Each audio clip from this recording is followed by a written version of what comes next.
The first thing Norah felt was burlap, coarse, hot, and unrelenting, scraping against her cheek as the wagon lurched forward. The sack over her head itched and burned. But worse was not being able to see. Not the sky, not the road, not the faces of the men who had bound her wrists and ankles. She didn't know where she was going, only that she wasn't going there as a person. She had screamed once, just once. The sharp heel of a boot met her ribs with such force that her breath caught mid-throat. After that, she learned that silence wasn't submission. It was survival. No one had spoken to her since they loaded her like a sack of potatoes. She wasn't given food or water. Just prodded, shoved, and tied down, somewhere in the dust and rattling wheels. She realized they didn't even see her as a woman anymore. She was inventory, flesh to be sold. She's young. One voice had muttered, "Keep the sack on. Easier that way. Less trouble." Another had agreed, chuckling. Norah bit her tongue until she tasted blood. Her fingers curled around the rough rope biting into her skin. They thought keeping the sack on would make it easier to forget she was human. Maybe they were right. Maybe it was easier to sell someone if you never had to look them in the eye. She stopped crying after the first night. There were no tears left anyway. Just the numb ache of being reduced to nothing. And the growing terror of what would happen next. When the wagon finally stopped, she heard doors swing open and boots crunching on gravel. Then came the heat, dry, pressing, oppressive, and the thick stench of sweat, tobacco, and manure. She was yanked upright by her bound wrists. Stumbling to her feet. "She'll fetch a good price," someone said lazily. The auction yard buzzed with bored conversation. "What's under the sack?" A voice jeered. "Hope she ain't cross-eyed." Laughter followed, casual and cruel. Norah couldn't see them, but she could feel them. The way their eyes slid over her like flies.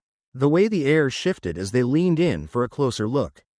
She stood, legs shaking, stomach twisted into knots, and reminded herself not to collapse. If she fell, they'd beat her again, or worse, decide she wasn't worth the trouble. A rough voice rang out. $15. She's strong, young, good for fieldwork. Or breeding, if that's your need. A new kind of nausea rose in Norah's throat. Breeding. That word made her skin crawl. The casual way it was said. As if she were livestock. As if her body existed only to serve. To obey. To be used. Still, no one removed the sack. No one asked for her name. No one cared. Bound at the wrists. Ankles sore from the rope. Norah stood in the center of the auction yard like a statue built from fear. Her breath came in short. Silent bursts. She thought of her mother, humming softly as she braided Norah's hair long ago. A future full of books and freedom. A future they never reached. Bidding began. 17, 20, 25. A man near the front said, "I'll take her for 30 if she's quiet." Quiet. As if quiet was her only worth. As if the absence of her voice made her more valuable. More sellable. Norah wanted to scream, not from pain, but from the indignity of it all. The crushing helplessness. But she knew better now. Silence was the last thing she owned. And even that was being priced and bartered. She braced herself. Someone would raise their hand. Someone would own her. And no one, not the auctioneer, not the crowd, not even God, would stop it. And then, "That's my wife." The words sliced through the heat and the noise like a blade. Silence fell over the crowd. Even the flies seemed to pause. The auctioneer froze. Gavel midair. "Who said that?" he barked. Norah's breath caught. She couldn't see, but every fiber of her body turned toward the voice. Something about the tone, steady, sharp, sure, made her heart stumble. "Take the sack off her head." The voice said, "She don't belong here." A scuffle, footsteps, and then the sack was yanked away. Sunlight stabbed her eyes, white hot and blinding. She blinked, disoriented, trying to make out shapes through the haze. The crowd stared, but one man stepped forward. Tall, dusty, his coat hung from his frame like he'd walked miles. His eyes were dark, unreadable, except for the fury burning behind them. "I said," he repeated, "she's my wife." The auctioneer gave a nervous laugh. "She don't look like she knows you." "She's been through hell," the man said. "That doesn't change who she is." Norah stared at him. She didn't know his name, had never seen his face. But something in the way he stood, unflinching. Arms loose at his sides. Voice like a thundercloud, made her believe him. Or want to believe him. Because in a world where no one had called her anything but girl or it, he had given her a name. Wife. And for a moment, it didn't feel like a lie. Yes, she whispered. I'm his. Why had she said that? Maybe because if she hadn't, they would have dragged her back to the wagon like an animal. Maybe because this stranger had offered her something she hadn't tasted in a long time. Choice. The auctioneer frowned. Papers? You want papers? The man said calmly. I'll bring you the man who forged the ones that put her here. He's in this crowd. I'd bet on it. A ripple moved through the buyers. Unease. Fear. The kind that came when someone spoke the truth too loud to ignore. Norah stood there, heart pounding. The rope still around her wrists. The bruises still fresh, but her eyes locked on his. And for the first time in weeks, she didn't feel invisible. She didn't feel weak. She didn't feel owned. She felt seen. And that was enough to survive another day. The man didn't say much. He didn't need to. The way he moved, the way he stood, still as stone, calm as creek water, told her more than words ever could. When the sack came off her head and her eyes blinked against the harsh light of the auction yard, it was his voice that met her, not with noise. Not with noise, but with steadiness. She's my wife. He didn't flinch when he said it. And later, when they walked out of that place like ghosts slipping free from a burning house, he didn't reach for her hand, didn't offer promises or press her for truth. He just walked beside her, boots crunching gravel slow and deliberate, like he had all the time in the world. At the edge of town, he stopped by a stream shaded by cottonwoods. He filled his canteen without looking her way, then offered her water, not with ceremony, just offered. You hungry? He asked. She didn't answer right away. Hunger was a strange thing after all that time, not just in the belly, but in the soul. Still, she nodded. He handed her a biscuit. Dry and simple. She ate it slow, like the moment might disappear if she rushed. After a time, he said, You got a name? Norah, she whispered. Norah what? She looked down at her hands. I don't know anymore. He nodded, like he understood. Then you can borrow mine for now. Call me DNE. No questions, no judgment, just a name, passed between strangers like kindling on a cold night. They walked in silence, deeper into the pines. When they reached the cabin, it was small, just a one-room shelter tucked beneath the ridge, with a slanted roof and a front porch that creaked with wind. He opened the door and stepped aside. It's yours now, he said, just till you figure what's next. She hesitated, her feet ached, her dress stuck to her back with sweat and dust. She didn't feel like someone who deserved shelter. She felt like what the world had made her, a thing forgotten. Bruised, discarded. You're not gonna lock the door behind me? She asked. He shook his head. But if you want to. There's a bar leaning by the window. That answer knocked something loose in her. She wasn't used to being trusted. Her life had been full of cages, some with iron bars, some with honeyed lies. But this man gave her nothing but space. Inside, the air smelled of cedar and ash. A cot sat beneath the window. A pot hung cold over the hearth. And a Bible rested alone on a shelf. The place wasn't much, but it was clean, honest. He knelt by the fire and struck flint to steel. Sparks flew. A flame caught. There's stew in the cellar. He said, I'll fetch it. When he returned, she whispered, I don't know how to trust this. DNE stirred the pot slowly. You don't have to. Not now. Just eat, rest, heal. That's enough. She sat by the fire with the bowl in her lap, hands trembling, not from fear, but from the unfamiliar weight of being cared for without condition. He didn't ask for anything. Not her story, not her body, not even her thanks. In the morning, sunlight came through the chinks in the walls. No one shouted, no boots stomped toward her. Just birdsong, her own breathing. She rose and stepped outside. DNE was already splitting wood. His shirt sleeves were rolled high, sweat glistening at his temples, axe swinging in slow rhythm like a song only he could hear. He didn't look at her, didn't speak, just worked. You sleep? He asked eventually, still facing the woodpile. I did, she said, first real sleep in, I don't know how long. He nodded. Good. No praise, no questions, just that word, good, like a prayer spoken under breath. She sat on the porch, watched him. His movements were measured, quiet. Every swing of the axe seemed to knock away the memory of chains. The thud of blade on stump told her she was still alive. Still here. Can I help? She asked. He paused, looked at her, not with surprise, but with something deeper. Not can you, but do you want to? He handed her a smaller hatchet. Kindling piles over there. Her arms shook with each swing. Palms burned, but she didn't stop, and he didn't correct her. Just let her learn, let her sweat, let her feel the crack of wood like a promise. You are not weak. You are not broken. Later, they sat by the stream. She sipped from the tin cup, watching the water move. You don't ask where I came from, she said. Don't matter, he answered. She looked at him. That girl back there, the one on the platform. I buried her. He nodded. Then I'm glad I met the one who rose instead. She blinked, not because she didn't believe him, but because no one had ever said something like that and meant it without strings. That evening, she bathed in the stream, washed the dirt and shame from her skin. When she looked down at her reflection, she didn't flinch. She didn't see a victim.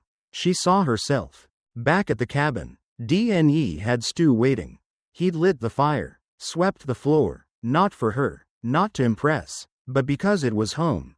And homes were tended. They ate in silence, but it wasn't hollow. It was full of presence, of peace. He never said she owed him, never asked her to stay, never touched her unless she reached first. And in that quiet, Norah found something deeper than rescue. She found room to stand. The sky was wide that morning, too wide to hold fear. Norah was hauling buckets from the stream when she saw the dust cloud rising from the trail. Her breath didn't hitch, her hands didn't shake. Not this time. She just straightened her back and watched the rider come. The man was young, dressed too clean for a place like this. Too much polish in his boots. Too much smirk on his face. Afternoon, he said, tipping his hat as he reined his horse near the fence. This the Ward homestead? Norah didn't answer right away. She placed the bucket down gently, water sloshing at the edges. Then she nodded once. It is. Name's Lyle, he said. I work for a man who remembers you. Her jaw tensed, but she didn't move. The man watched her like someone used to getting what he came for. He says you left owing him something. Lyle continued. Claims he paid good money. She stared at him, sun on her face, wind in her hair. He bought silence, obedience, a girl with no choices. She said slowly, none of that's for sale anymore. Lyle chuckled, trying to mask the shift in the air. Brave talk. You think that cowboy behind the axe can protect you forever? Norah didn't blink. He didn't save me, she said. I did that. The words weren't loud, but they struck like thunder off canyon walls. Not a boast, not a plea, just the truth, the kind of truth that left no room for argument. Behind her, D&E appeared like the mountain mist, quiet, grounded, and solid. One hand rested on the handle of a hoe. You're trespassing, he said, voice flat as stone. If you're threatening her, you won't leave wearing your boots. Lyle shifted in the saddle, glanced between them. His eyes caught something in Norah's stare, something harder than desert bone. Fiercer than prairie flame. He yanked his reins and turned. You'll regret talking like that. He spat. No, Norah said clearly. I regret not saying it sooner. She stood there long after he disappeared into the dust, chest rising with something heavy and holy. The sound of her own voice returned. And this time, it stayed. That same week, she and D&E returned to town. The wagon bumped over the trail like it always had, but the air felt different. Norah didn't hunch her shoulders or hide her face. She rode beside D&E, sleeves rolled high from work, the silver comb tucked quietly in her pocket, not for beauty, but for memory. They didn't speak much until they passed the auction yard. The old post still stood, weather-beaten but proud in its cruelty. The platform, where she had once been bound like cattle, was empty now. She didn't flinch, didn't turn away, just looked at it and kept moving. Inside the general store, heads turned. The same woman who once priced her like livestock now stiffened behind the counter. But Norah walked tall, step for step beside the man who never owned her, only stood with her. Then came the noise, shouting, scrambling feet outside the store. They rushed out, and there, near the same cursed platform, a girl no older than 16 was being yanked by the wrist by a man twice her size. She didn't scream, she didn't resist, just stumbled like screaming had already been punished out of her. DNE moved first, but it was Norah who stepped between them. "That girl's not yours," she said. Her voice didn't tremble. The man laughed, grip tightening. "You think she wants your kind of help?" Norah didn't move. She looked the girl straight in the eye, the way no one had looked at her back then, and she asked the only question that had ever truly mattered. "Do you want to leave?" The girl stared, wide-eyed. Her lip trembled. Then, so small it could have been mistaken for a twitch, she nodded. "Just once?" Norah pressed. The man lunged, but DNE stepped between them like a wall of oak and steel. Calm, centered, one hand hovered near his belt. "You'll want to think twice." A deputy appeared on the saloon steps, chewing slow and watching everything. "Everything all right here?" "She's not his," Norah said. The girl clung to her now. The deputy looked at all three of them, then nodded toward the road. "Then she walks away, and he rides out." The man spat at the dirt but didn't argue. He knew when the ground had shifted under his feet. Back at the cabin, the girl, Anna, barely spoke. But she helped, gathered kindling, fetched water, sat close at night but not too close. Like someone learning the shape of safety. Norah didn't ask her story. She didn't need to. She already knew the beginning. Knew the middle too. But this time, she was rewriting the ending. DNE watched her with quiet pride. Never saying too much. Just always there, like the horizon. And one night, as fire crackled low and the sky turned velvet, he looked at her and said, "You didn't wait for someone to choose you this time." She looked out at the trees, where the wind whispered like an old friend. "No," she said, "I finally realized, I was never waiting to be chosen. I was just waiting to choose myself." The days were long, but they were hers. Norah rose each morning before the sun had crested the ridge, her feet bare against the cool earth, her hair tied back with a piece of scrap cloth. No one barked orders, no boots echoed down hallways. The only sound was the soft hum of birdsong and the whisper of wind through pine needles.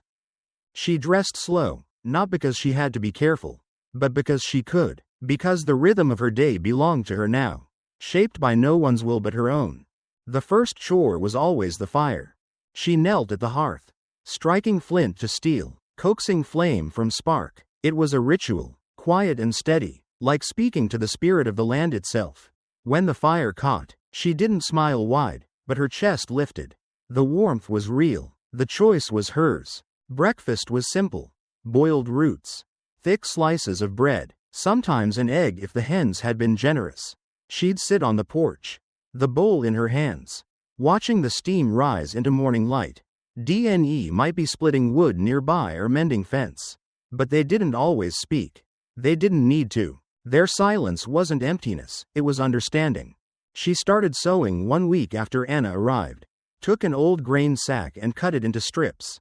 Patched them into curtains. Not fine fabric, but sturdy, strong. She stitched each line with fingers once bruised by rope, now marked only by the needle's honest bite. One afternoon, while hanging the finished curtains, she pricked her thumb. Blood welled quick and bright. She stared at it, the sting sharp, and felt a strange joy. Pain like that meant something.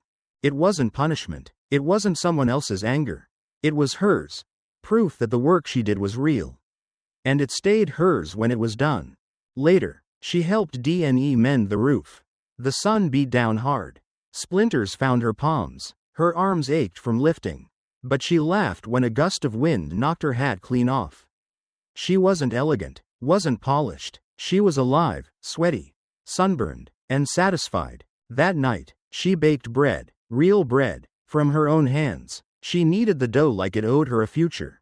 And when it rose, warm and golden from the fire, she tore a piece. Dipped it in stew, and felt tears sting her eyes. Not sorrow, not memory, gratitude. When DNE walked in from the fields, dust in his beard, he paused at the door. "You done all this?" She nodded, wiping her hands on her apron. "You don't have to cook every night," he said. "I know. Then why do you?" She met his gaze. Because it's the first time I've ever made something, and it stayed mine when it was finished. He didn't answer, just sat, ate, and in the quiet between bites, respect filled the room like smoke curling toward the rafters. Norah kept working, not because she had to, but because each swing of the axe, each stitch of cloth, each nail driven into timber was a declaration. I belong to no one but myself. When Anna laughed for the first time, really laughed, loud and unguarded, it was because the goat had knocked over the laundry basket. Norah had scolded the animal with her hands on her hips, mock sternness in her voice, and Anna had burst out giggling. The sound echoed through the trees like a bird breaking free. Norah stood still and let it wash over her. That laugh was more than a sound. It was a marker of safety, a flag planted in the soil of survival. They built a shelf together after that, Norah and Anna. Just a small one, to hold thread, combs, and the little tin cup Norah favored. D&E handed them nails but didn't interfere. When the shelf stood, crooked but sturdy, Norah brushed sawdust from her skirt and smiled. You built that, she told Anna. You helped. No, I just stood behind you. You built it. That was the way of the cabin. Nothing grand. The roof still leaked when storms rolled in. The porch groaned under heavy boots. The garden gave more weeds than tomatoes. But it was theirs. Every bruise, every callus, every grain of wood soaked in sweat, theirs. Norah started marking days differently. Not by seasons or moons, but by what her hands had made. The curtain day, the bread day, the laughter day. When the first flower bloomed from the seeds she'd planted, she didn't pick it, she let it stand tall, a silent witness to the woman she had become. D&E carved a small wooden box for her comb, and when he handed it to her, he didn't say a word. He just placed it on the table, nodded once, and walked back out into the field. She opened it that night. Inside was her comb and a folded scrap of cloth. Unwrapping it, she found a smooth river stone, warm from his hands. There was no message carved, no mark of ownership, just the weight of it, solid, steady. She placed it on the shelf beside her thread. Later that week, she bled from a splinter deep in her palm. She didn't cry, didn't curse, just pulled it out with tweezers and wrapped her hand. When Anna asked if it hurt, she said, a little. But you're not mad? No. Pain like this doesn't scare me anymore. It's honest. At sundown, she sat on the porch, feet bare, a cup of coffee warm in her lap. The land stretched wide in front of her, untamed, wind-worn, and open. Like her, she didn't need to be claimed. She didn't need to be chosen. She had chosen herself, and in every board nailed, every pot stirred, every breath taken with no one's permission, she stitched her name into the land, not carved in stone, but in life itself. The law didn't change because of noise. It changed because someone dared to live like it already had. Word came down from town on the back of a chestnut mare, ridden by a breathless boy who carried two things: a parchment stamped with ink, and a wide-eyed reverence in the way he said Norah's name. No more auctions, he gasped. It passed. The council voted. It's over. D&E was chopping wood behind the cabin. He didn't look up. Norah stood on the porch, arms folded, the wind playing at the hem of her apron. She didn't cheer, didn't fall to her knees in gratitude. She simply nodded once and whispered, good, because she already knew. The change hadn't begun in the courthouse or the backroom deals of men who only spoke justice when it served them. It had begun right there, on the old auction platform, when she stood and said, I'm his. Not to belong to a man, but to buy herself one more breath of freedom. And it echoed louder still when she said, I saved myself. From that day on, they started talking about her in town. Not with kindness at first, just curiosity soaked in discomfort. That woman with the cabin. The one who stood up to Lyle. She pulled a girl from under that man's hand like she had the right. But they kept watching, kept listening. And when more girls started showing up on Norah's porch, quiet, bruised, barefoot, the townsfolk didn't know whether to be afraid or ashamed. Mabel, the neighbor woman, came by again, this time not with questions, but with bread and news. They say you started something, she said, placing the warm loaf on the table. I didn't start it, Norah replied, her voice steady. I just refused to be ended. Mabel's eyes glinted like river rock. Well, whatever you did, you made the whole town look in the mirror. And some didn't like what they saw. Norah didn't answer. She didn't need to. That night, D&E carved a new piece of wood, no ordinary plank, but one smoothed and sanded with care. He didn't ask permission, didn't make a speech. He just worked beneath the lantern's glow, hands steady, jaw tight with purpose. When Norah stepped outside the next morning, she saw it mounted on the gatepost. Bold, carved deep like bark, remembering every storm it ever weathered. The Ward Place, home of the woman who wasn't bought.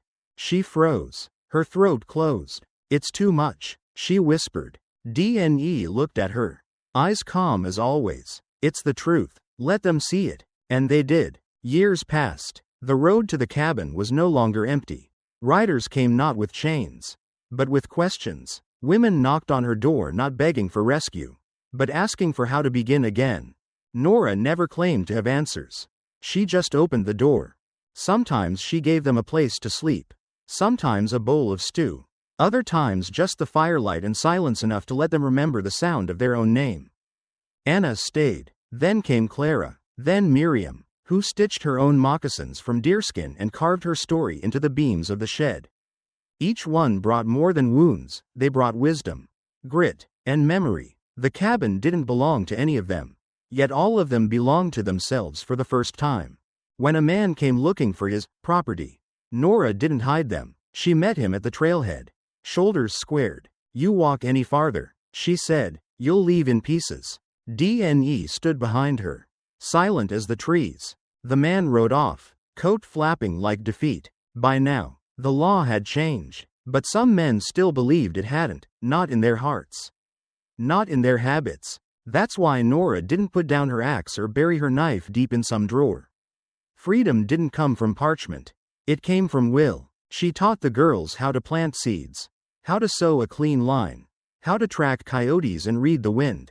She taught them how to stand with their feet wide and their voices wider.